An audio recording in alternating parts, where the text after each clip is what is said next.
2020 ലോകകപ്പ് കിരീടം സ്വന്തമാക്കിയ ഇന്ത്യൻ സംഘത്തിനെ കാത്തിരിക്കുന്നത് കൈനിറയെ പാരിതോഷികങ്ങളാണ്. പാരിതോഷികം പ്രഖ്യാപിച്ച് BCCI രംഗത്ത് വന്നു. 125 കോടി രൂപ പാരിതോഷികമായി നൽകുമെന്നാണ് സെക്രട്ടറി ജയ്ഷ അറിയിച്ചത്. കളിക്കാരും പരിശീലകരും മറ്റ് സപ്പോർട്ടിംഗ് സ്റ്റാഫുകളും ഉൾപ്പെടുന്ന ടീമിനാണ് 125 കോടി രൂപ ലഭിക്കുക. ICC നേരത്തെ അവാർഡ് തുക പ്രഖ്യാപിച്ചിരുന്നു. $11.25 മില്യൺ 2024 2020 ലോകകപ്പിലെ പാരിതോഷികം. ലോകകപ്പ് നേടിയ ഇന്ത്യൻ സംഘത്തിന് $2.45 മില്യൺ അഥവാ 20.42 കോടി രൂപയും റണ്ണറപ്പായ സൗത്ത് ആഫ്രിക്കക്ക് 10.67 കോടി രൂപയുമാണ് ലഭിക്കുക. അവസാന ഓവർ വരെ നീണ്ട ത്രില്ലർ പോരാട്ടത്തിൽ ദക്ഷിണാഫ്രിക്കയെ 7 റൺസിന് തോൽപ്പിച്ചാണ് ഇന്ത്യ തങ്ങളുടെ രണ്ടാം 2020 കിരീടം ചൂടിയത്.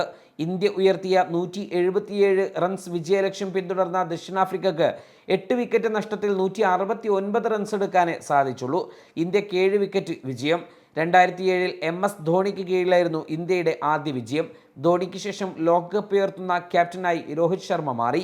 ഫൈനലിൽ മികച്ച ബാറ്റിംഗുമായി ടീമിനെ പടുത്തുയർത്തിയ സൂപ്പർ താരം വിരാട് കോഹ്ലിയാണ് player of the match. Jasprit Bumrah ടൂർണമെന്റിന്റെ താരവുമായി. ഫൈനലിന് പിന്നാലെ 2020 നിന്ന് കളമൊഴിയുകയാണെന്ന് വിരാട് കോഹ്ലിയും രോഹിത് ശർമ്മയും രവീന്ദ്ര ജഡേജയും പ്രഖ്യാപിച്ചിട്ടുണ്ട്.